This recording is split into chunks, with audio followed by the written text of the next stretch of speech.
tak lama lah. Masa tu aku dah sebulan ke 2 minggu tak kerja. Time tu dah ada member approach lah.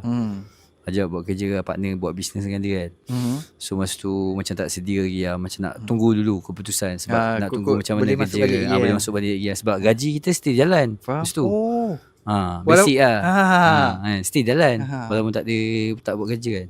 So kita tunggu sampai 3 bulan 4 bulan ke 6 bulan lah. Aku lupa lah. 6 bulan ke 6 bulan rasanya. Baru lah dia cakap tak sambung lah. Kontrak lah, job tak ada. So terminate. So dia terminate, aku pun bayar pampasan lah. Sebab kita ada kontrak kan. Dia panggil bayar apa? Aku lupa. Pampasan. Bayar terminate. Macam EIS lebih kurang lah. Lebih kurang lah, lupa lah. Bila bayar pampasan lah.